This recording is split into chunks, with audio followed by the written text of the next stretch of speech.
I have a confession. I don't actually like, I should use the word love, church potlucks. I mean, somehow I do like them, but does this disqualify me? I don't know. Because as a child, I just remember these strange dishes. And I can actually conjure up the smell walking into the fellowship hall. I mean, spaghetti made with tuna fish, fresh watermelon tossed with raisins or peanuts. Odd combinations, surprising dishes, but somehow delightfully satisfying.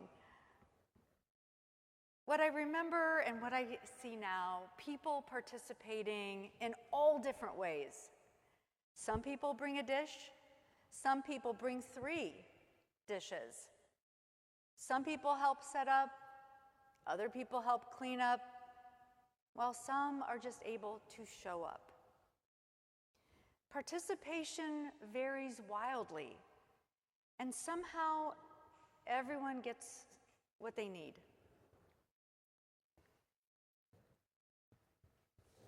Fairness matters. Fairness matters. Nobody likes a double standard. Children notice it, students notice it, employees notice it, we notice it. In our Matthew passage, the tax collectors approach Peter with a question. Does your teacher not pay the temple tax? They're not really asking how much Jesus owes. They're asking whether Jesus thinks the rules apply to him. You can almost hear the suspicion. Does your teacher not pay the temple tax? Or your teacher pays the tax, right? Or he doesn't think he's above everyone else, does he? Today, communities across the country are observing June 14th as No King's Day, a phrase that points toward an ancient concern. People take issue with others, especially leaders, who believe one set of rules applies to everyone else and another set of rules applies to them. People notice fairness. There is something valued about playing by the same rules. The tax collectors in our story are asking about money, but they're really getting at this issue of trust. They're wondering about what is fair. Fairness matters. Truth invites understanding.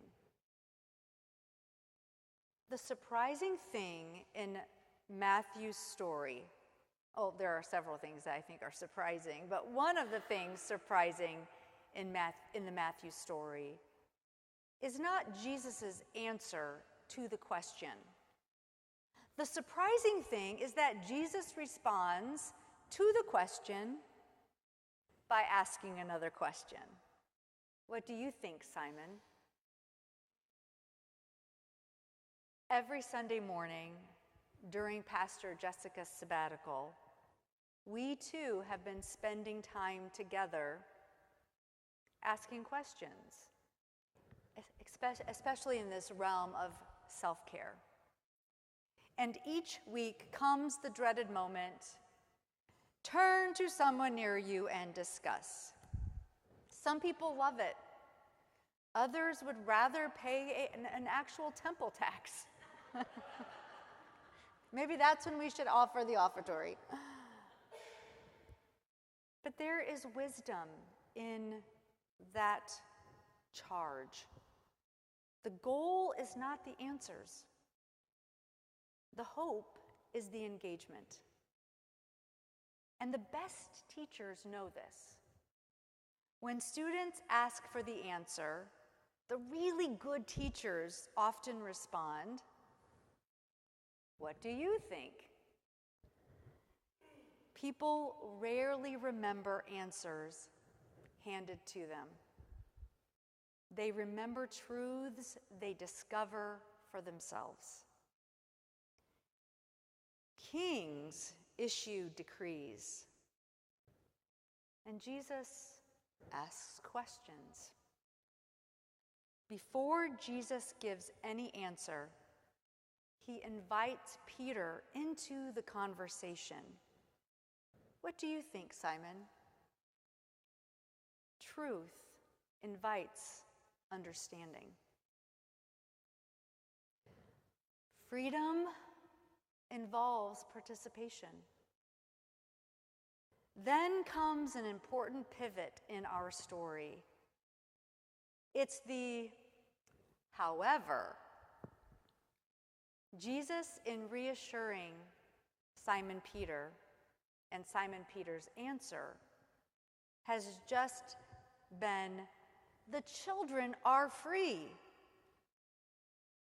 That ends up being Simon Peter's answer. The children are free. Case closed. End of story. Yet Jesus says, the children are free. However, so that we do not give offense. I think that phrase is fascinating. The children are free. Jesus is suggesting that freedom is not the same thing as isolation.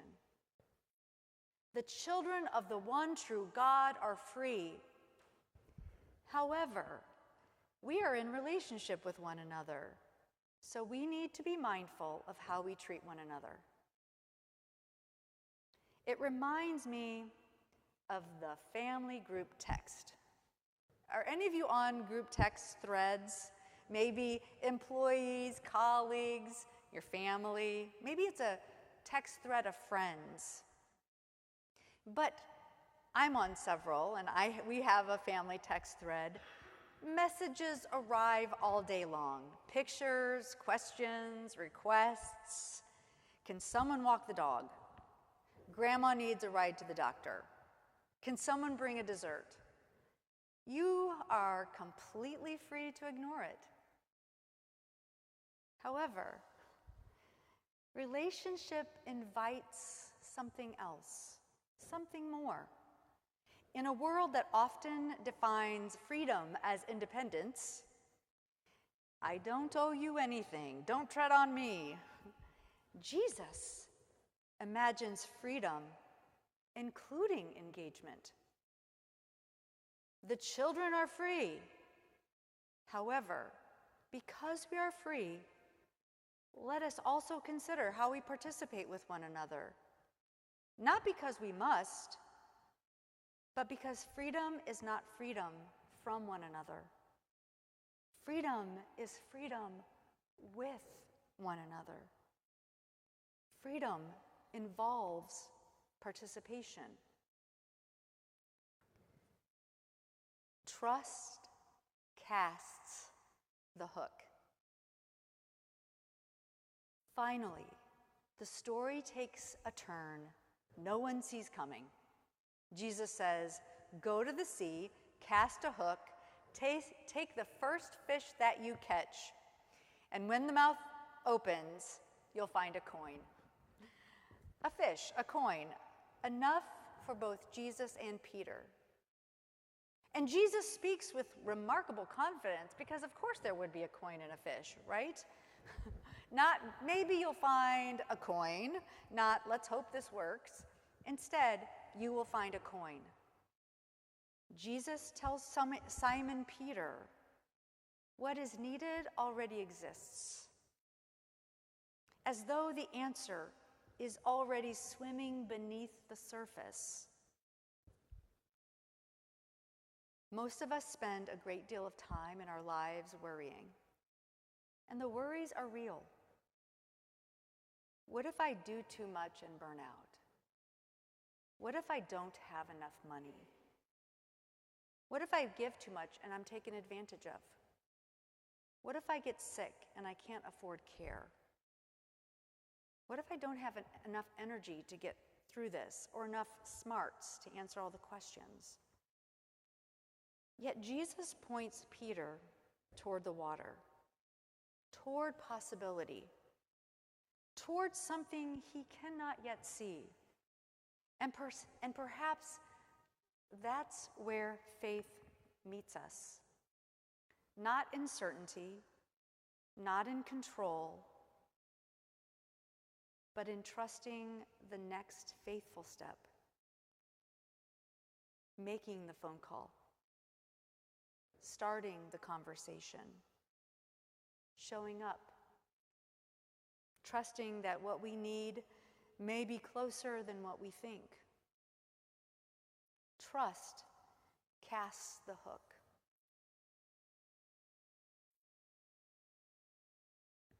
Maybe that is at the root of my potluck angst. As a kid, it was most likely the strange combinations of food. But as an adult, it's probably the relationship of it all. It's the expectations, the engagement, the work, the showing up. And perhaps that is what Jesus is teaching us. Fairness matters. Truth invites understanding. Freedom involves participation. And trust casts the hook. What we need is not always something we have to create.